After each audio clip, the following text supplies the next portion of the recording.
दुनिया की तमाम छोटी और बड़ी खबरों के लिए हमारे चैनल को सब्सक्राइब करना न भूलें और बेल का बटन जरूर दबाएं।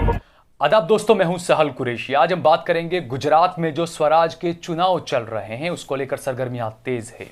अहमदाबाद की म्यूनिसिपैलिटी के चुनाव भी हो रहे हैं।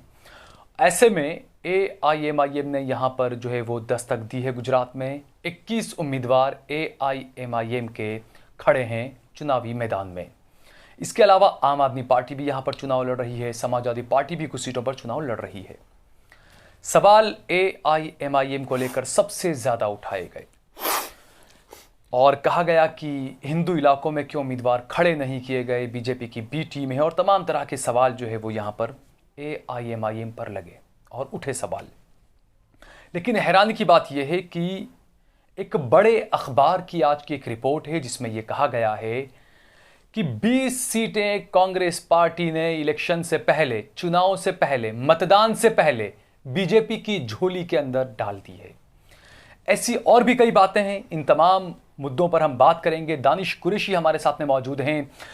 दानिश, बहुत बहुत शुक्रिया आपका कि आपने वक्त निकाला देश लाइव के लिए।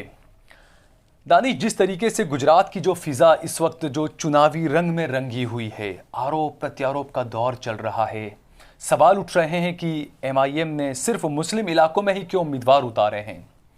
लेकिन ऐसे में जो रिपोर्ट एक आई, एक बड़े अंग्रेजी अखबार की ये रिपोर्ट है जिसमें कहा गया है कि 26 सीटें ऐसी है जो कांग्रेस पार्टी ने सीधे तौर पर अपने उम्मीदवार को वापस ले लिया, जो भी कर बीजेपी के झोली में डाल दी है। ये क्या दिखाता है? देखिए, सबसे पहली बात तो ये है कि Congress is now Toothless tiger. मैं तो सिर्फ इतना ही कहूँगा। और जिस तरीके के आरोप उन्होंने लगाए थे कि मजलिस को जो है मुस्लिम इलाकों में भी उम्मीदवार नहीं मिल रहे, तो ये आप उनके देख लीजिए उम्मीदवार किस तरीके के हैं। जो 26 सीटें अपने आप में माने रखती हैं, आप समझिए, जिसमें तालुका जिला पंचायत की और कॉरपोरेशन की, मतलब अहमदाबाद जैसे बड़े शहर के अंदर में अगर नारायणपुरा की सीट पे अनअपोज्ड अगर बीजेपी का कैंडिडेट जीतता है तो मुझे लगता है कि ये 100 साल और 150 साल का जो इतिहास गाते फिर रहे हैं, इनको अब डूब के मर जाना चाहिए पानी में। रही बात दूसरे आरोपों की, तो मैं आपको एक बात कह दूं कि आपने इतना एक्टिव पहले कभी कांग्रेस को देखा है सर? बिल्कुल नहीं। मैं ये पूछ रहा हूं कि जितना एक्टिव आज कांग्रेस के नेता दिखाई दे रहे हैं, क्या ये कभी अवाम के मसले पे इतना एक्टिव दिखे आपको? बिल्कुल। हम इसीलिए आए हैं। इनकी एक्टिविटी दिखा रही है, इनकी सजागता दिखा रही है कि इनको ये समझ में आ गया है कि अब अवाम को बेवकूफ़ बनाने से काम नहीं चलेगा। इसलिए ये जो हैं जितने भी प्रोपेगेंडा चलाकर अवाम को बरगलाने की कोशिश कर रहे हैं, कहीं ना कहीं उनका ध्यान भटकाने की कोशिश कर रहे हैं, और जिस तरीके के प्रोपेगेंडा पेनिट्रेट कर रहे हैं तो नाकामयाबी उनकी किस्मत में अब दानिश, हो यहाँ चुकी पर है। एक बात ही देखनी है कि कांग्रेस की तरफ से जो MIM का जो विरोध किया जा रहा है, 2012 से पहले असदुद्दीन ओवैसी और MIM जो है वो UP1 का हिस्सा थे। बाद में वो अलग हुए, हैदराबाद की जो मंदिर और मस्जिद का जो मामला था उसको लेकर।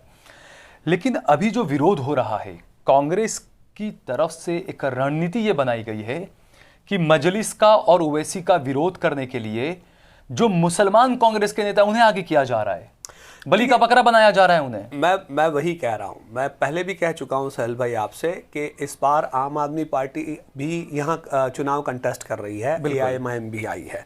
आप देखिए कि दूसरी पार्टियों के मेजॉरिटी बाहुल धर्म के नेता, हिंदू धर्म के नेता आम आदमी पार्टी को नहीं कोस रहे हैं, लेकिन इतनी चालाकी से कांग्रेस मुसलमान नेताओं को इस तरह आगे करके मुस्लिम वर्सेस मुस्लिम कराने की जो पूरी राजनीति है उनकी, आप देखिए किस तरीके के एलिगेशन कर रहे हैं। पहले तो उन्होंने ये कहा कि भाई अल्लाह अकबर भड़काऊ नारा है जो असद साहब लगाते हैं, जो मैं पहले भी कह रहा हूं, मैं जो पहले भी कह रहा हूं कि दिन में 5 बार अजान होती है, अजान शुरू अल्लाह अकबर से होती है, ठीक है। ये बात हम पहले भी कह चुके हैं। अभी 2 दिन पहले एक बयान इनका आया है कि दाढ़ी टोपी वाले हैं, आएंगे जाएंगे, तो भाई फिर आप दाढ़ी उन्होंने बाकायदा ये कहा कि दाढ़ी टोपी मत कीजिए, ये कहा कि भरोसा मत करना दाढ़ी टोपी वालों पर, ये बयान उनका तो ये तो मतलब जो है पूरे मयार इस्लाम के ऊपर अटैक है। आप समझिए, दाढ़ी टोपी जो है बेचारे, उनका तो सियासत से दूर दूर तक कोई लेना देना नहीं है। वो कैंडिडेट देख के या पार्टी की आइडियोलॉजीज देखकर अभी तक चुनाव में अपना वोट देते रहे हैं।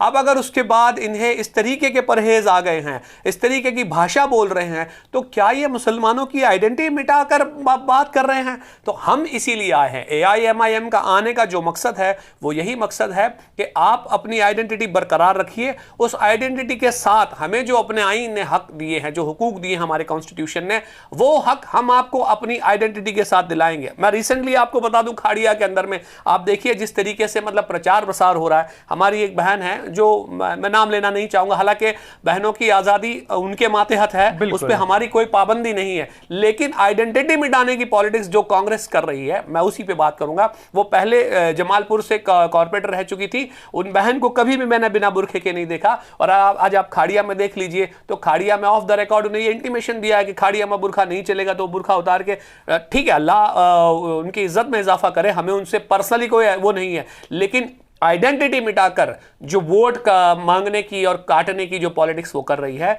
आप मुसलमानों को इस बात को समझना पड़ेगा कि हमारे बंधारण ने, हमारे संविधान ने, हमारे आईन ने हमें ये हुकूक दिया है। We are independent to follow the religion. हम हमारे मजहब को फॉलो करने के लिए आज़ाद हैं, हम अपने रिहाइश के लिए, हमारे दूसरे हुकूकों के लिए आजाद हैं।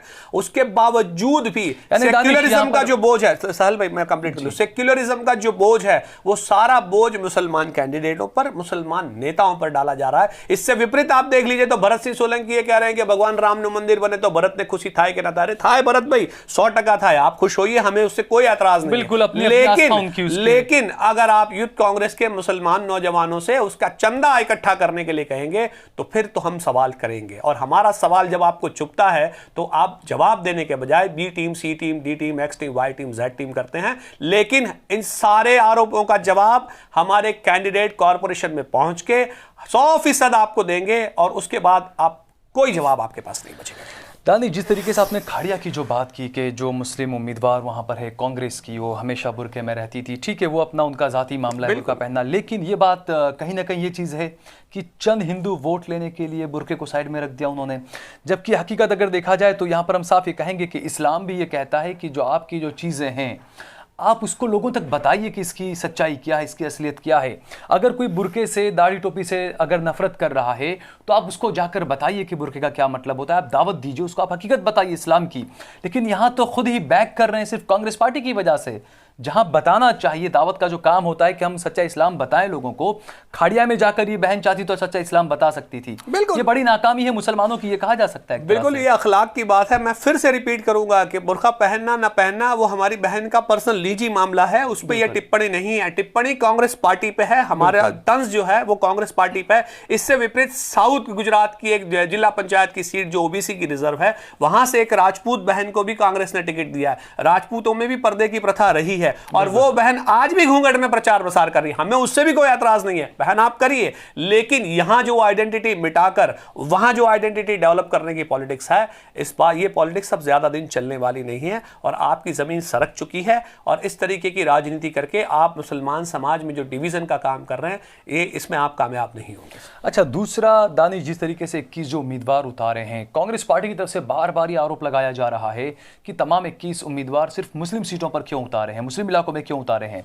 जब बीटीपी से आपका गठबंधन है तो जो रानी वगैरह जो दूसरी हिंदू सीटें हैं और जो सीटें हैं वहां पर बीटीपी ने अपने उम्मीदवार क्यों नहीं उतारे, ये सवाल भी उठ रहे हैं बहुत। देखिए, एक्चुअल में कांग्रेस का तो जो सवाल है वो सवाल बेतुके सवाल हैं। एक तरफ तो वो ये कहते हैं कि माइनॉरिटी डोमिनेटेड में उतारे हैं आपने कैंडिडेट, ठीक है। आप अगर देख लीजिए जहां जहां हमारी पैनल है वहां आपको दलित और दूसरे भी मेजॉरिटी के कैंडिडेट भी मिल जाएंगे। बिल्कुल, हमने हमारे कैंडिडेट की विनिंग कैपेसिटी देखकर कैंडिडेट्स उतारे हैं। यही कांग्रेस पार्टी के लोग ये कह रहे हैं कि 6 वोट के अलावा आपने दानी लीमड़ा में क्यों नहीं उतारे। तो जहां नहीं उतारे वहां उनको दिक्कत है, शायद उनका पर्सनल कुछ राइवल होगा दानी लीमड़ा के अंदर में कि ताकि वो हार जाएं या हराने की राजनीति उनकी सफल ना रही हो। और दूसरी तरफ ये कह रहे हैं कि सिर्फ आपने मुस्लिम बाहुल इलाके में। तो पहले तो आप ये तय कर लीजिए कि आप चाहते क्या हैं, ठीक है, क्योंकि खुद आप इस बात को तय नहीं कर पा रहे कि हम सारे मुस्लिम बाहुल इलाकों में लड़ रहे हैं, क्या सारे कैंडिडेट हमारे मुसलमान हैं? तो नहीं है। और आने वाले दिनों में हम अच्छे कैंडिडेट, विनिंग कैपेसिटी रखने वाले कैंडिडेट, साफ सुथरी छवि के कैंडिडेट हम देंगे एएमआईएम की तरफ से। कायद जो हैं हमारे सदर साहब असदुद्दीन ओवैसी साहब ने कहा है कि वो गुजरात आए हैं ता कयामत तक के लिए। तो आप समझ लीजिए कि ये जो कॉरपोरेशन का चुनाव है ये तो एक पहला फुट स्टेप है। तो अभी तो क़यामत जब तक आएगी तब तक बहुत सारे इलेक्शन लड़ना है, और आपको दिखाई देगा कि आने वाले दिनों में, आने वाली पहली नहीं तो दूसरी विधानसभा में भी पूरी सीटों पर AIMIM चुनाव लड़ती दिखाई देगी। दानिश, जिस तरीके से ये जो चुनाव में जो प्रचार चल रहा है, हैदराबाद में जो इलेक्शन हुए थे GHMC के, वहाँ पर योगी आदित्यनाथ पहुँचे थे, अमित शाह पहुँचे थे, JP नड्डा पहुँचे थे। यकीनन ये तो मोदी का गुजरात है, तो यहाँ तो आने वाले टाइम में सरगर्मियाँ और ज़्यादा बढ़ने वाली है, सियासी पारा ज़बरदस्त बढ़ने वाला है। लेकिन ऐसे में कांग्रेस पार्टी को मुकाबला करना चाहिए बीजेपी का, क्योंकि बीजेपी ने संविधान की धज्जियाँ उड़ा दी है, जो संवैधानिक संस्थाएं उनका क्या हाल कर रखा है, सबको पंगु बना कर रख दिया है। कांग्रेस को मुकाबला करना चाहिए बीजेपी से, लेकिन उसके बरक्स यहाँ पर कांग्रेस सीधे तौर पर MIM का मुकाबला करने के लिए लगी हुई है, MIM को बिल्कुल पॉइंट आउट करने में लगी हुई है। नहीं, मैं यहाँ आपको रोकूंगा सैल, कांग्रेस का MIM से मुकाबला नहीं है। कांग्रेस की लॉबीज जो हैं उनका मुकाबला दूसरी लॉबीज से है। मतलब MIM के सामने तो उनकी कोई बसात ही नहीं है। मैं आपको बिल्कुल साफ तौर पे और बहुत जिम्मेदारी के साथ ये कह रहा हूँ। अच्छा। वहां पे एक ग्रुप दूसरे ग्रुप को पहले तो टिकट की लॉबिंग के लिए लड़ रहा था, और अब उसके बाद दूसरी लॉबिंग को हराने के लिए वो खुद काम कर रहे हैं। बीजेपी ऐसे ही 15 सालों में कॉरपोरेशन में नहीं बैठी। आप सोचिए, क्या 15 सालों में ये अवाम का विश्वास नहीं जीत पाए? तब तो MIM नहीं थी। 15 साल क्या हुआ? आपको एक मुद्दा नहीं मिला। जबकि कॉरपोरेशन में आप देख लीजिए तो रेसिडेंशियल म्युनिसिपल कॉरपोरेशन का जो टैक्स है वो एक आम किराए से ज्यादा है आम आदमी के सर पे। आप देख लीजिए, पीने के पानी की सुविधा नहीं है। आप देख लीजिए, मुस्लिम डोमिनेटेड एरियाज में गटर लाइन, ड्रेनेज लाइन के सिस्टम नहीं है। आप कमर से ज्यादा भरे हुए पानी के अंदर में आपको बरसात के दिनों में जाना होता है। जितनी दौड़ भाग ये आज मचा रहे हैं, कभी आवाम की तकलीफ के लिए इतनी दौड़ भाग इन्होंने मचाई। दूसरी बात हम ये कह रहे हैं कि जुहापुरा में कल हम सभा में थे, मैं था, हमारे नेशनल स्पोक्स पर्सन वारिस खान पठान साहब थे, स्टेट प्रेसिडेंट साबिर भाई थे।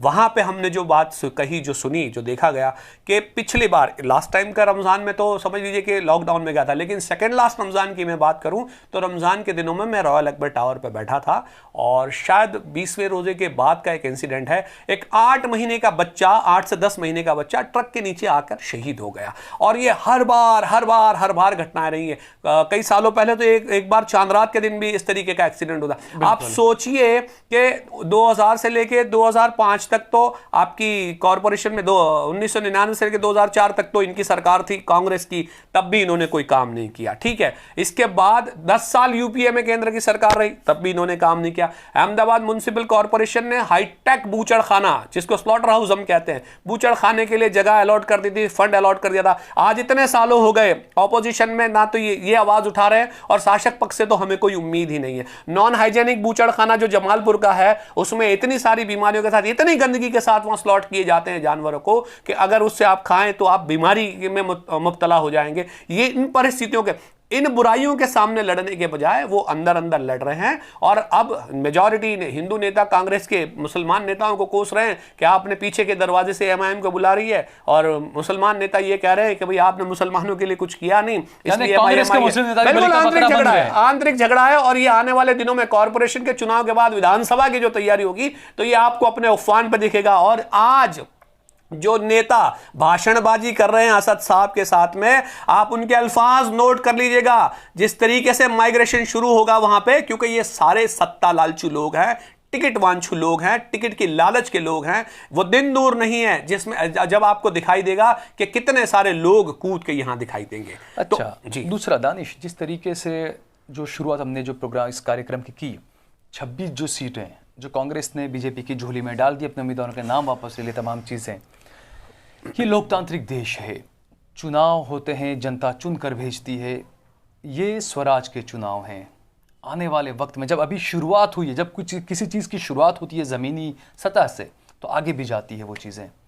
तो इसमें दो राय नहीं कि हो सकता है विधानसभा चुनाव और बाद में फिर लोकसभा के चुनाव में भी तमाम चीज़ें देखी जा सकती है। बिल्कुल देखी जाएंगी। आप देखेंगे उसके अंदर में जिस तरीके की हम तैयारियां कर रहे हैं, आने वाले विधानसभा में मेंबर ऑफ पार्लियामेंट, हमारे कायद जो है नेशनल प्रेसिडेंट हमारे सदर साहब ने तो कहा है कि हम हर चुनाव नहीं, मैं ये कह रहा हूं कि जिस तरीके से जो 26 सीटें झोली में डाली है कांग्रेस ने बीजेपी के, तो जब स्वराज के चुनाव में डाल सकते हैं तो हो सकता है विधानसभा चुनाव, लोकसभा चुनाव भी कांग्रेस इस तरह के कुछ कर सकती है। होता रहा है ना। आप देखिए 2017 के अंदर से 2017 में 80 सीटें कांग्रेस ने जीती थी, ठीक है, और उस तरफ थी 102 सीटें, 100 सीटों के आसपास भारतीय जनता पार्टी के पास। आज बताइए कांग्रेस के पास कितनी सीटें हैं, इनके पास कितनी सीटें।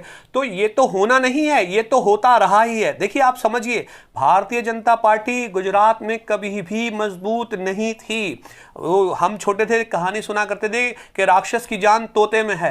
तो इस तरीके से इन्होंने मिली जुली सरकारें चलाई। मैं पहले भी कह चुका हूं और फिर कह रहा हूं कि 2017 के मुकाबले 2021 में भारतीय जनता पार्टी ज्यादा मजबूत है विधानसभा में। आज 26 साल 30 साल होने को आ गए। आप सोचिए कि क्या आवाम का विश्वास जीतने में ये नाकाम रहे कि उन्होंने आपको विधानसभा के अंदर तक जाने के लिए इजाजत नहीं दी। और अगर 30 साल 26 साल के अंदर आप इस चीज में नाकाम रहे हैं तो फिर अब आपके पास कोई हक नहीं है। अब आप दूसरी पार्टियों को इंडिपेंडेंट लड़ लेने दीजिए, एक जो टेन्योर है उस पर क्विट कर दीजिए और आप रिजल्ट देख लीजिए। हम सीधा सीधा लड़के आपको दिखा देंगे। दरअसल इस बार के स्थानिक स्वराज्य के जो चुनाव हैं, इसमें जहां जहां हम लड़ रहे हैं वहां कांग्रेस वोट कटुआ साबित होगी। आप ठीक है, बहुत बहुत शुक्रिया दानिश आपका।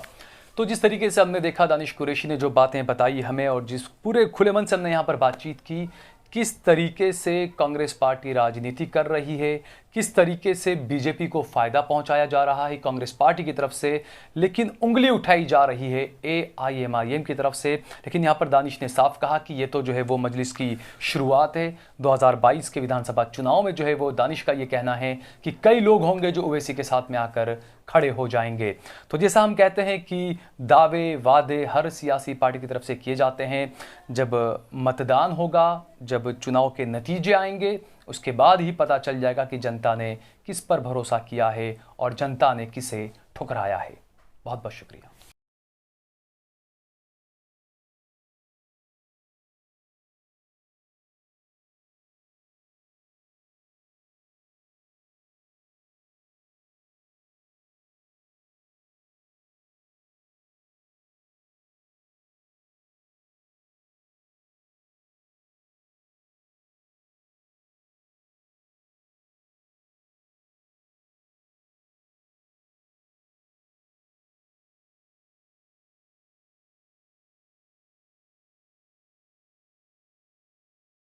आप देख रहे हैं देश लाइव, देश की आवाज।